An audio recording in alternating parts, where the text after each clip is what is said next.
What About Vietnam? A podcast with Carrie Newsom. The series where Carrie talks with travellers about their experiences and adventures. Find out more about Vietnam from the people who have actually been there. What about Vietnam? Whether it's adventure, exploring the culture and cuisine, shopping, or just soaking up the sun. Let Carrie and her travellers pave the way for a magical holiday in Vietnam. What about Vietnam?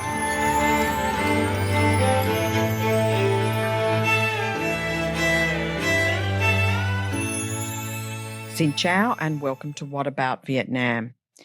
I'm really thrilled to bring you today's program because we're going to be talking about a city which I've wanted to talk about on this show for quite some time. But it's taken me a little while to find the right person and to really do it justice.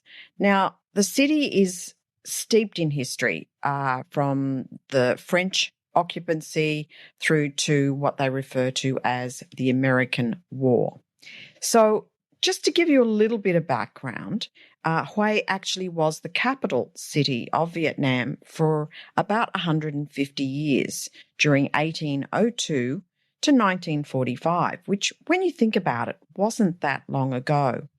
It is very well known for its imperial citadel, royal mausoleums, and iconic pagodas.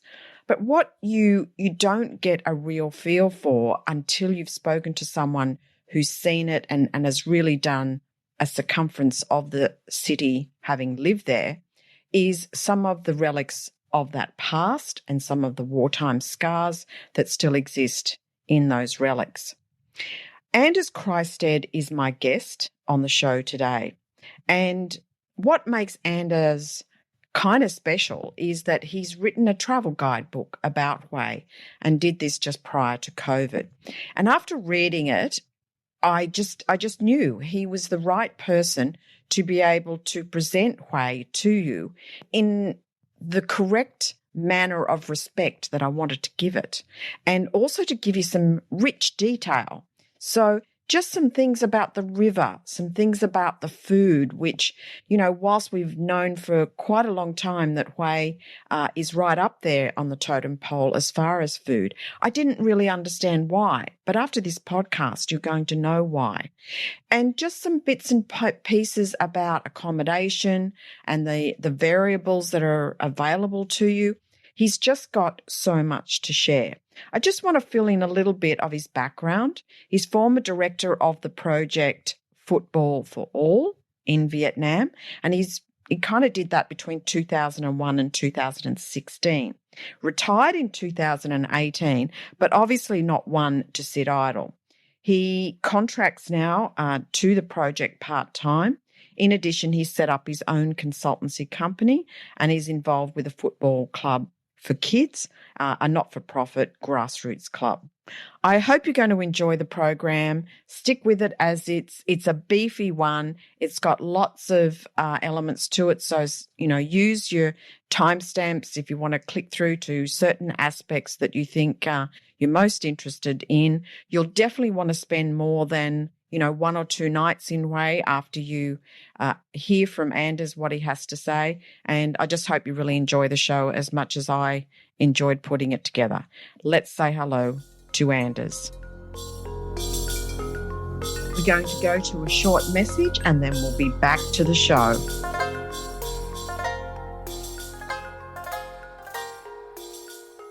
Just before we jump into our chat with Anders, I thought I would just give you a quick snapshot of 2 offers that we have just put up on the What About Vietnam podcast website. One offer is called the Nurturing Indulgence Package, and the other is called the Immersive Indulgence Package. Now, the reason I wanted to tell you about them in this show is that they are at the Alba Wellness Retreat just outside of Hue. So I thought, well, if you want to go to Hue and then you'd like to experience a wellness stay, then you can jump on these offers and they're only 40 minutes away from you from the city. The team at the Wellness Retreat of Alba is they're just so switched on, and I'm privileged because they kind of allowed me to have a say in what we put together, and I wanted to put something together that would mean that you could go there and you could enjoy all of the facilities that they have, including talking nutrition, meditation, yoga. They've got a spring pool, walks, beautiful ambience. The area is just divine, but you're going to get the good advice as well. And it's an eco resort, so you're going to feel in a really good space. And just the fact that they allowed me the opportunity to put it all together so that you can go there and take advantage of it all as you see fit. There's, as I said, 2 offers. One is nurturing, so it's a 2-night stay, and the one is the immersive, and it's a 4-night stay. They are absolutely reasonably priced. It's not over the top, but it is actually over the top in the experience. So I've sent lots of people there. They've all raved about it. So I hope you'll enjoy. And please, if you've got any questions, just reach out to me at the website whataboutvietnam.com. But without further ado, let's just get back to the show.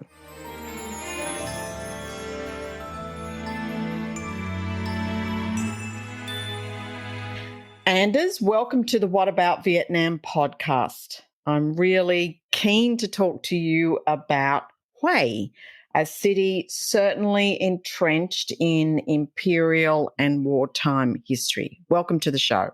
Thanks a lot. It's a pleasure being here.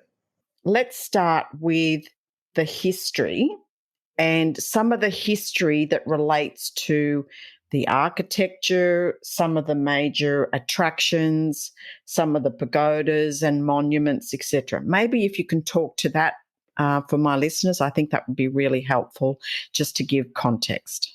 Yeah.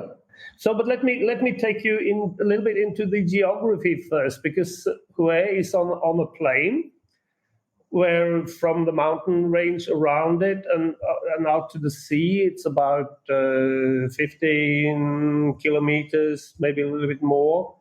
That plain is made up by sediments from the mountains over millions of years. And in prehistoric time, there were already people here, hunters and gatherers. There have been found things that have been carbon dated for more than 50,000 years ago. So people have been living here. And most of those people were what we call ethnic minority groups today. The majority of the people in Vietnam being the Kin people. They're about 85% of the population. But they were living out on the plains in forests and had a lot of wildlife and fruit and an easy life. And between 4,000 and 5,000 years ago, the Kin people, the Vietnamese, came to the area. And once they started irrigating and doing the rice fields, all the wildlife went away. Meaning that these groups, these tribes, had to follow the animals, and they went into the mountains. So the French call them mountainards, mountain people. And it wasn't necessarily a conflict between those who lived there before and the people who came after, but it certainly changed their life.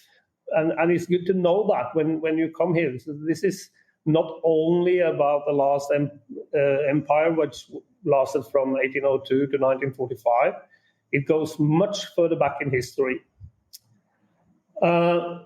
The city itself, officially now, there's 350,000 people living here. I would guess that number to be much higher, maybe around 500,000 people, because there's a lot of people coming in from the rural areas to seek their fortune in the big city.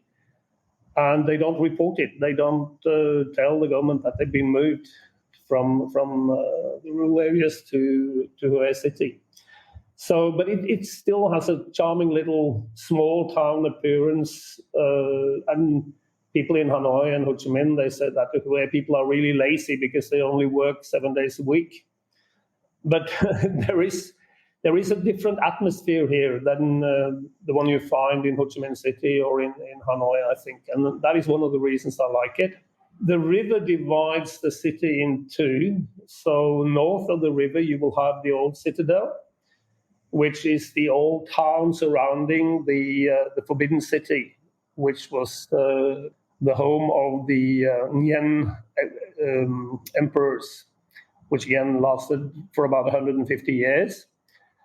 And the placement of the citadel and the Forbidden City was calculated based on two islands in the river. There was other dragons watching over the city. And so it's a lot of feng shui and superstition about that. There are also previous, at least two previous citadels that are hundreds of years old, because the Nguyen lords, they were here in the area already in 1650s, when a small town of Hue was basically a trading town with especially the trade towards China. So we still have some Chinese temples and some Chinese buildings from that time that have been saved. A lot of the old Hue on the north side of the river were completely destroyed, first in the war against the French and then in the so-called American War. For example, within the Forbidden City, there used to be more than 300 buildings. Now there's about 40 or 50, and they're working to rebuild it, to copy it, because they have the design and they have the documentation, but it takes a lot of time and a lot of money.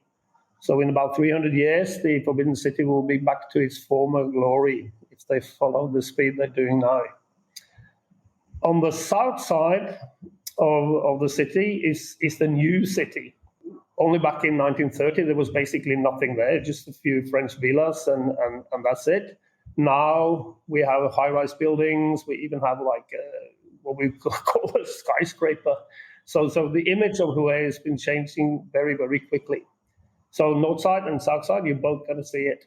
So essentially, there is a Forbidden City as part of the city as we know as Hue. So there's an old part which is the Forbidden City where the citadel resides. Is that correct? Yeah, and the whole of the citadel has been surrounded by a great wall and with moats in front of it.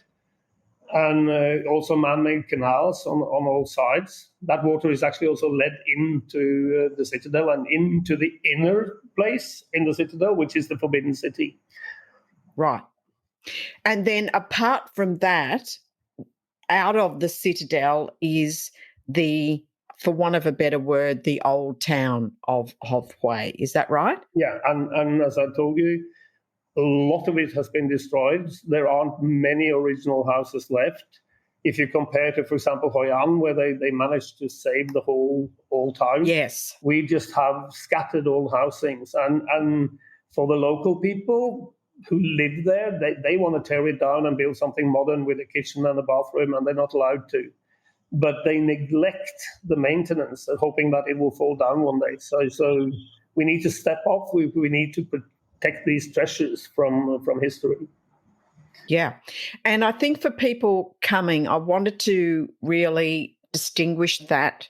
So everyone listening to, when you arrive in Hue, you've sort of got to split the township, I guess, in two, as in the citadel with the moats and all the rest of it. That is the once Forbidden City. And then there is the old town, which unfortunately, due to, as you said, the war with the French and the so-called American War, it has been, I guess, existing in a state of disrepair since that time.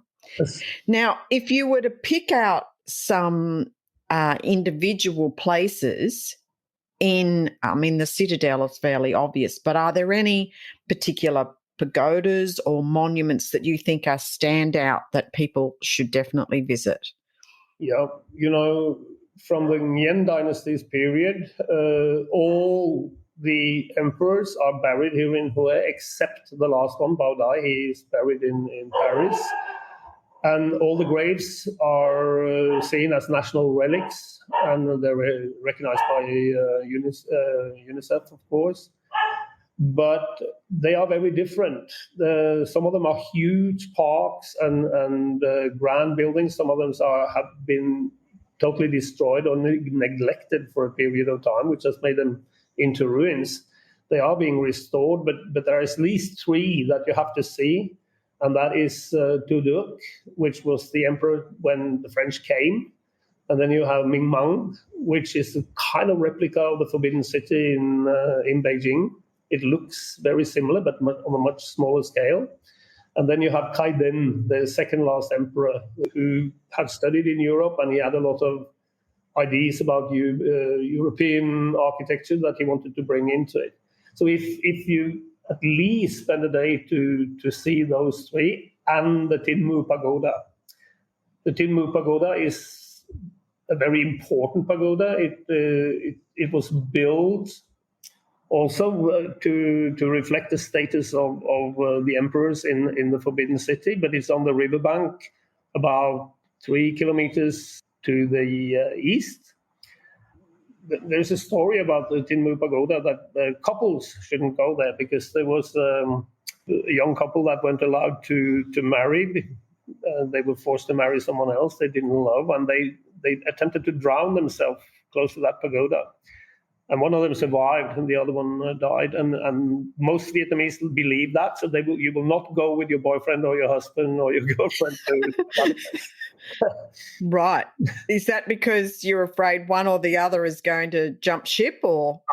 It's bad news. It's bad luck, and you know. Bad luck. Yeah, you've been to Vietnam a lot. You know that superstition about bad luck. That absolutely very strong. Yeah, you take that as gospel. Absolutely.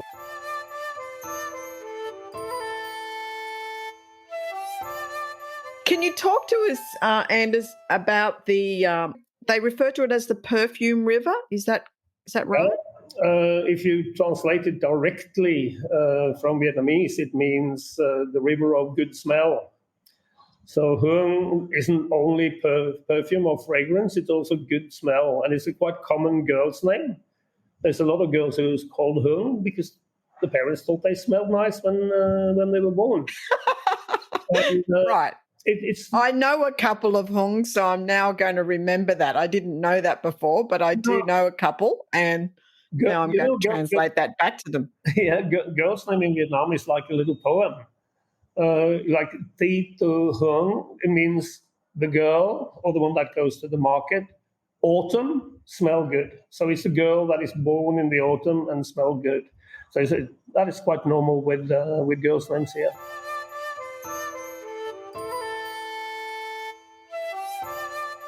The river. When it's come to Hue, because it isn't that long, it come from the mountains, just some 20 kilometers inland. But it's quite majestic when it comes to Hue city, and it leads out, travels further, like 13, 14 kilometers before it hits the sea. And it used to be a lot of commerce traffic on the river bringing goods. But with the sediments increasing over the hundreds of years, the river became too shallow, and you can't bring big boats in there now at all. There's only these small tourist boats, and it's a very nice way to see the river, especially in the sunset, to go on the dragon boats, bring some food and drinks, and even if you can afford it, rent some musicians that do the traditional music, put out the handmade lotuses with a candle to think about the people who have died on the river. It's a river that is in every Hue person's, how do you say, sphere. They when they think of Hue, they think about the song Hương, the good smelling river. The smell originally came from a grass that used to grow on the riverbed, but that is practically distinct now because of pollution from agriculture, or from sewage, unfortunately. So the grass is gone, but it's kept in some private ponds. So you can still actually go and smell it some places around Hue. Does it have a fragrance? You're not? Absolutely. It smells good. Right. Mm. Can you relate it to any other smells, just so that people know, yes, this is what he mentioned on the show, so that when you go there, like, is it like licorice, or is it like coriander, or? I don't know. I don't know. I don't know how to describe smell, but it's pleasant. It's a good, and it's not too strong. It's not like a woman who's been sloppy with applying a lot of perfume and it's too much. It's not like that at all. It's very pleasant and soft smell. Right. But it's not like a spice or anything. No, it's not. No. And it's not like distinct like lemongrass or anything like that. Yes, that's what I meant. Yeah, that's what I was trying to get at. Yeah, okay. But it's a pleasant smell, so you know you're there in that pond once you smell that, yeah? And they say that this actually affected the whole city before. I wasn't there, so I can't vouch for that, but it's a good thought anyway. The river has been cleaned up. It's totally safe to swim there now, and in the summer you can. Really? Oh, that's good to know. Facilities to go swimming there. It's also got a lot of fish, so it's quite popular to fish along the river. Pedestrian pathways have been made along the river now, all the way from the center and all up to Tinbu Pagoda. So it's a beautiful evening walk. You will be joined by a lot of local people.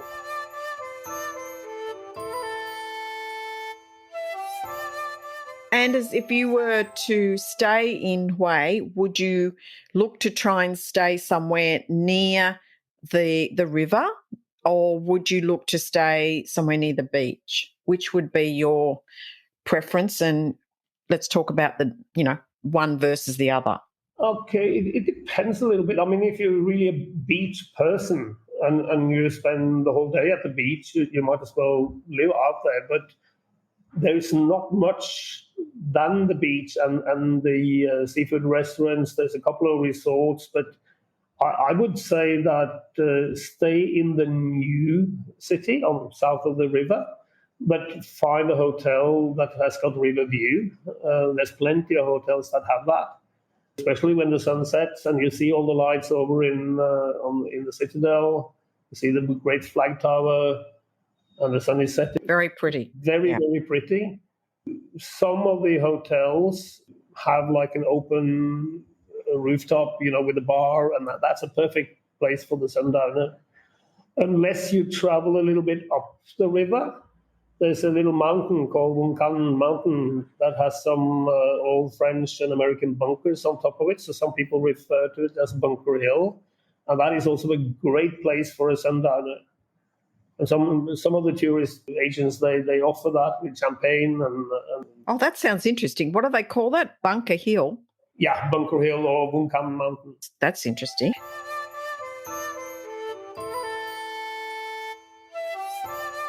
So let's move into another aspect that Hue is traditionally known for, and that's its food. And I really want you to expand on this because you and I both talked and we said we both love food, and certainly Vietnamese food. So talk to us about some of the dishes that people, should look out for. So when they're going to restaurants or, they're looking for what to order on the menu, can we suggest some must-tries and talk about food? Oh, absolutely. I think one of the reasons why the Hue cuisine is so diverse is because the emperor demanded new dishes every day. So according to history, all the best chefs from the whole country were sent to Hue, create and invent thing for the emperor. So if you ask me about one signature dish, that would be one of the noodle soups. It's called Bun Bo Hue, and you can eat it in different ways. It's a soft rice noodle, but with broth. And of course, the recipe for the broth is a family secret, so you will never get anyone to tell what's exactly in there. But you can have it with rare beef. You can have it with boiled beef. You can have it with blood pudding. Personally, I like the rare beef. Yep, rare beef. Me too. Chicken is also okay, but there are hundreds of different local dishes, and many of them are made from what we call wet cakes, which is mostly rice, but this can also be cassava or a mix between cassava and rice.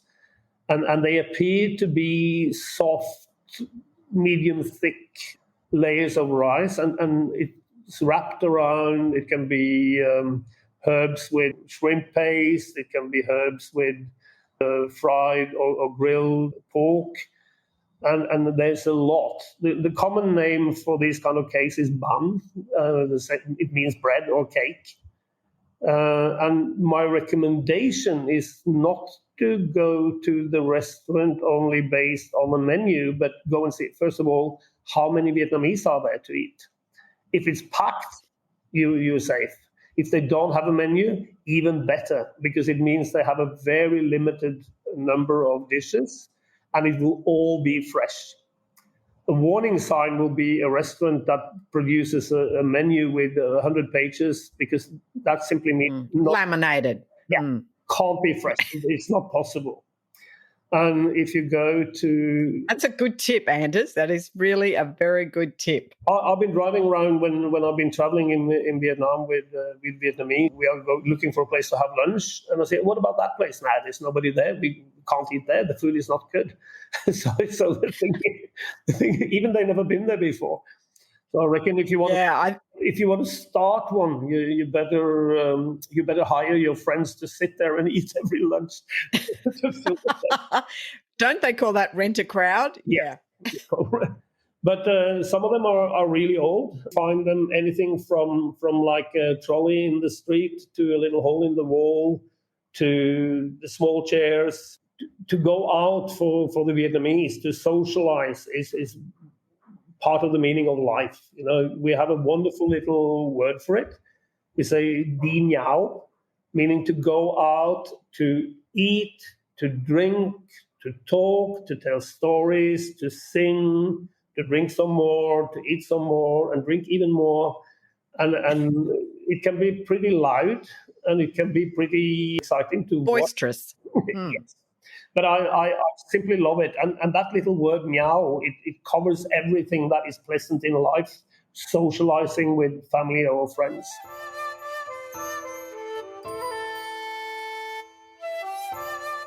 On this plane, at the end of the plane, before the sea, we have Southeast Asia's biggest lagoon, meaning that we have a lot of seafood, both from brackish water, from the sea itself, and from the river.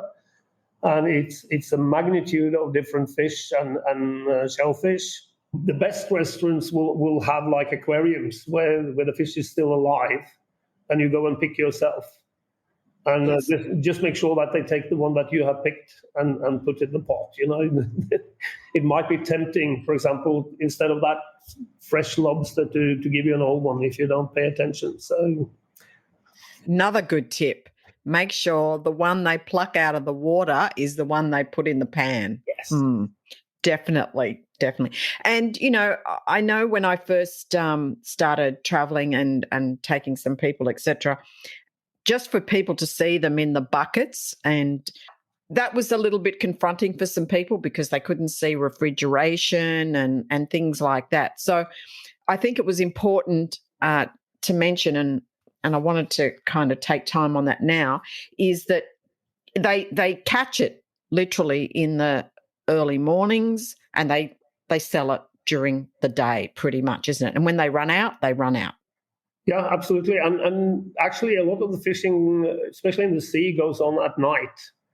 And, Yes. So the fishermen will come in early in the morning, and there will be shippers waiting for them, and they buying up the goods straight from both from the fish farms and from the fishermen themselves, and it's spread to the various markets here, to the wet markets.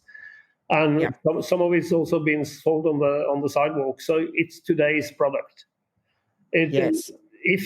If they for some reason can't sell it, I think they find ways to utilize it for their own family and so on. But even in my local market, when they sit there with this little bucket in front of them, the fish is still alive. It's fresh, yes.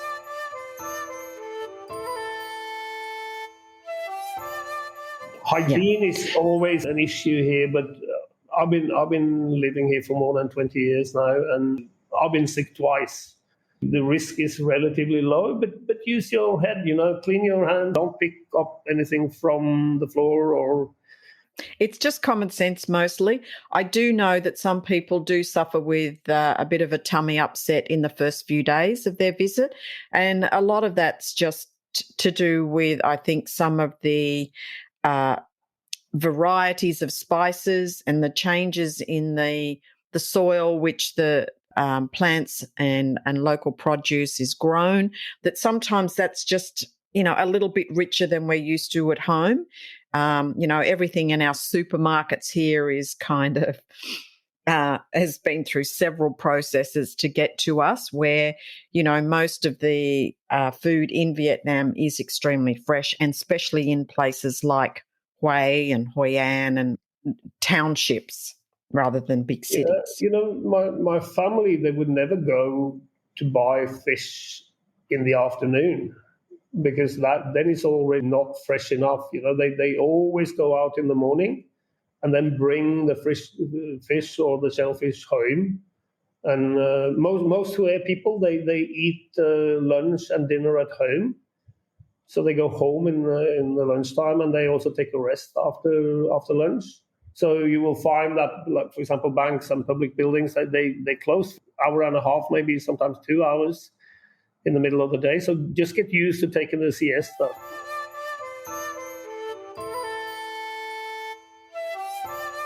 On the other side, a lot of people go out for breakfast. So it's quite common and I recommend any visitors, don't stay with the buffet in your hotel, go out and meet the people. Share the table and try to communicate.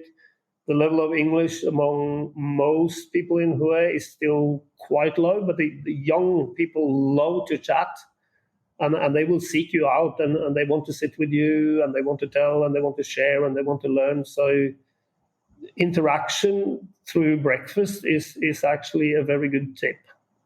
Because traditional to Vietnam, as I've understood, breakfast is actually more important than dinner. Where in Western societies, where everybody kind of waits for, the dinner meal to be the main meal, I think because of the climate also, it's cooler in the mornings. So, getting early, and if you want to have pho for breakfast, you've got to get to some places really early because it's gone by 9 or 10 o'clock. So I think, breakfast is, a meal. And you're right about the young people, because they're studying English. So, everyone, don't be afraid to sit down and, some of the students will come and talk to you because they just want to practice their English with you, and they just want to kind of share what they know, learn something about you. And it's just a really lovely exchange. And I find it everywhere. And maybe because I travel a lot solo, maybe they take pity on me and they go, oh, we better talk to her. She's sitting there having her soup on her own. But yeah, I agree with you. I think mixing with the locals is extremely important and just adds another level of enjoyment to your stay. When you stroll along the river here, you're bound to meet some students who want to talk to you, and they offer to take you around, to guide you and be your tour guides. They're not going to ask any money for that. They just want to practice their English, and it's a lovely way to get in contact with the locals.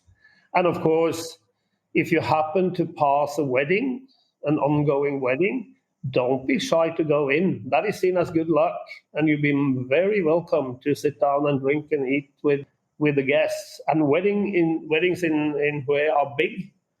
If you don't have at least 400 or 500 guests, it's nothing. Then and they're loud. Yeah, very loud, because it's also involved terrible karaoke. But it's terrible karaoke. That is the only thing when I'm doing these podcasts. The only thing that's ever interfered with the show that I've recorded with anyone in Vietnam has been a wedding that decides to crank up next door. Like, it's just so loud that you can't shut it out. But it's not a problem. It only lasts for 2.5 hours, and then they're all drunk and go home.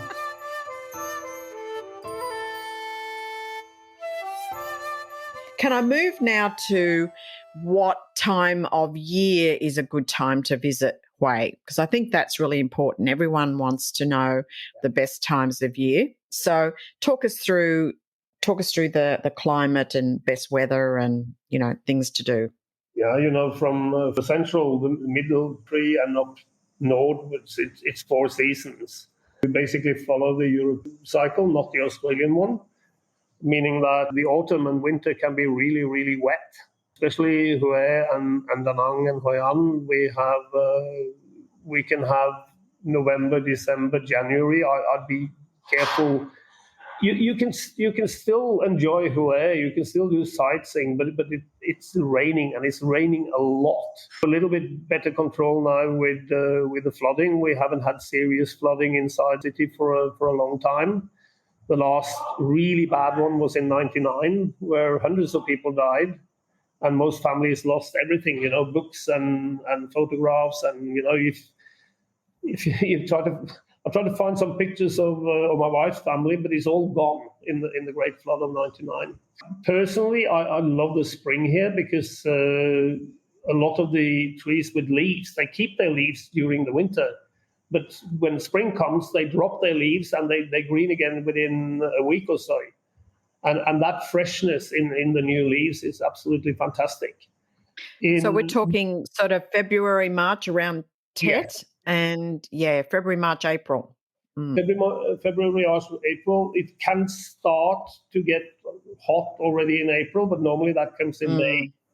The summers here, May, June, July, can be up to 40 degrees centigrade, but Celsius. Sorry, it's relatively dry heat, and we very often have a little shower in the afternoon that freshens up a little bit and make the temperature drop. But if you want to go swimming in the sea or you swim in the river, the water is pretty cold until May. I hate cold water. I don't go and swim. Yeah, I can't do it either. No, but I'm hearing you. And also, if you go up in the mountains, we have a great national park here called Bac Ma.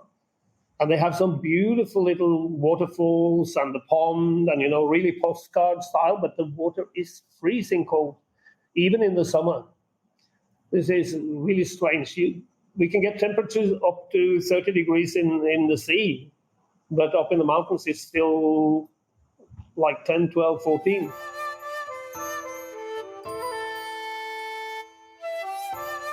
Wanting to just address an abandoned park that gets lots of images on Instagram and blah, blah, blah. So we have to cover it off. So, is it Tui Tien Lake? Oh, that's a good question because I don't remember what it's called, but it is. You know the one I mean? Yeah, it's a huge area, and it was set up to bring more tourists to Hue, and it completely failed.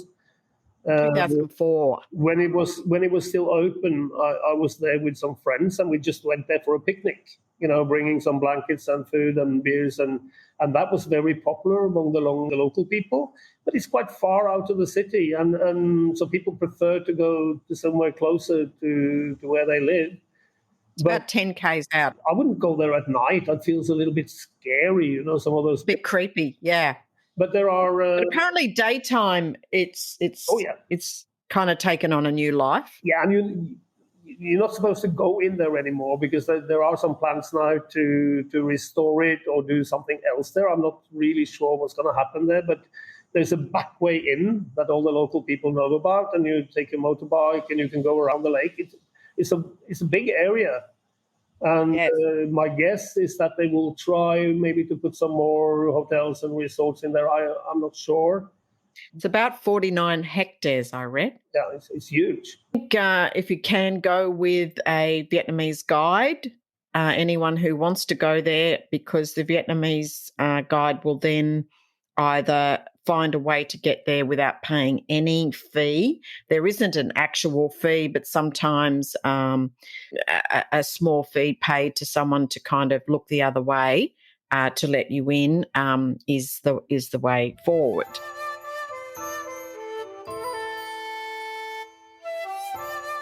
The train. Now, I've got a couple of people who are keen to take the train to Hue and from Da Nang and do it through the Hai Van Pass and come into Hue. Can you talk to us a little bit about that? Because that's something that I'm going to do when I'm there in September this year. So for some reason, I haven't got around to doing it, but I'd like to, if you could speak to that. Yeah. The train line is quite old. It was constructed by the French, so it's twisting and turning, and there's a lot of tunnels. But at the same time, it's one of the most scenic routes that we have going from Da Nang to Hue or the other way around.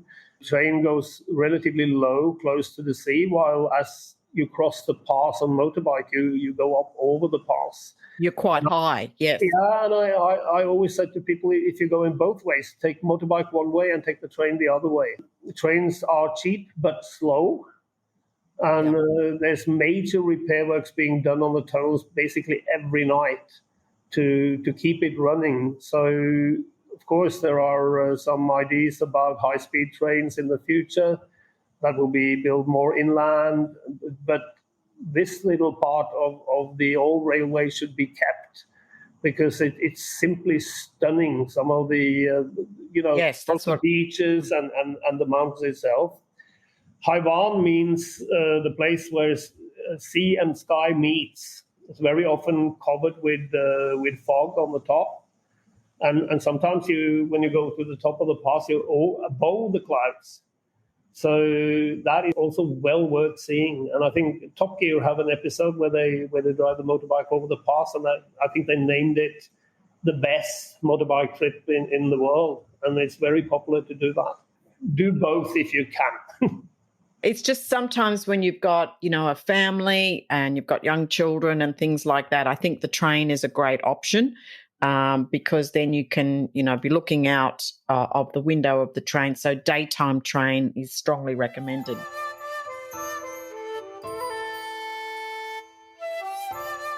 Just talk to us about accommodation, the styles of accommodation that are available in Hue for everyone, one end to the other. I would say it's far too many hotels. It's been an over-establishment and very quickly. COVID set that back, of course. It still does. There's still a lot of hotels that haven't reopened yet. Even you can travel freely in Vietnam now.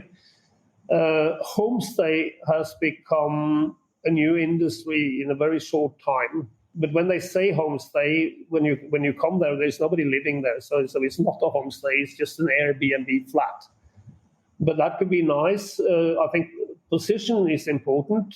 Make sure that have convenient connections to the city center and to the sites. You can find homestays and cheap hotels throughout the whole province, but you are not allowed to, as a visitor, to, for example, to go to Nam Dong and to A Lui, which are the border areas, and stay the night without informing the police, because it's border areas, it's ethnic minority areas, and you're supposed to have a permit to go there.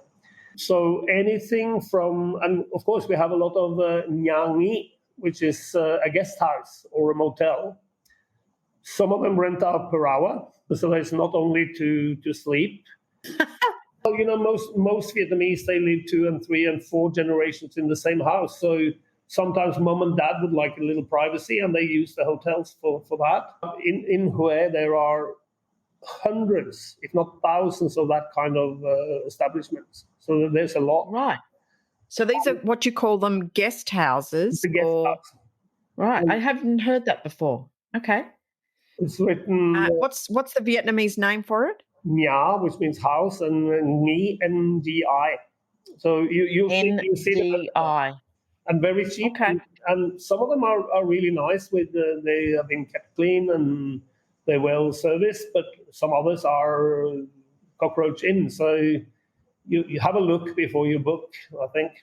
Yeah, anyway, you have the 2-star, 3-star, 4 stars, and 5 stars, and you can. We have a beautiful one by the riverbank, which is called Aserai La Residence. It is the former French. La Residence? Yeah, but now it's changed the name. It's Aserai La Residence. It is a 100% Art Deco building. It used to be the mansion for the French governor during the time of the French in Hue. That is probably one of the most beautiful hotels that I've seen anywhere in Vietnam. Wow! They have a great pool there. They have a great terrace with a restaurant, and it's quite central. If you want to go high end, that is a good one. If you want to go for the view, you have the Imperial, which is 16 floors high. You have the new Melia Windpearl, which is really, really modern. But half of the rooms are facing the wrong way, so you can't see the river. So I recommend you, maybe if you want to stay a few days in Hue, book for one night first, and then if you like it, you prolong your stay, because we don't have a pressure yet from tourism, so it's both negotiable and very easy.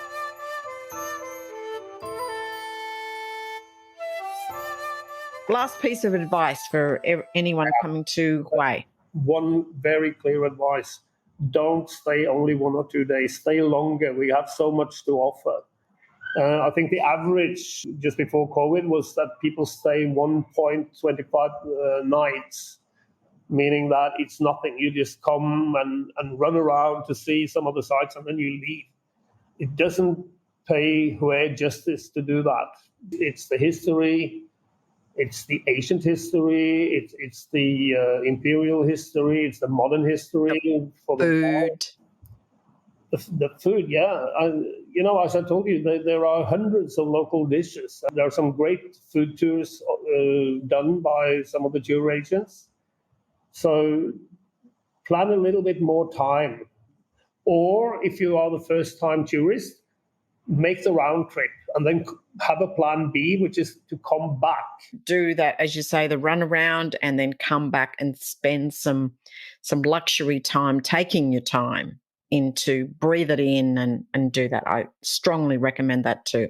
Really thankful for you to be on the show. Hope to see you in Hue later in the year. Yeah, absolutely. You're welcome. And I hope to see you there. Good luck with your show.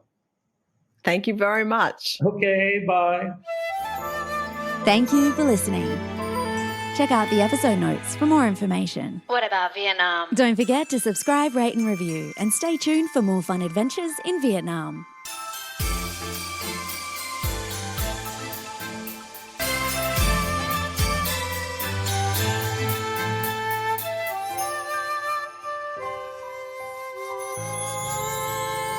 What about Vietnam?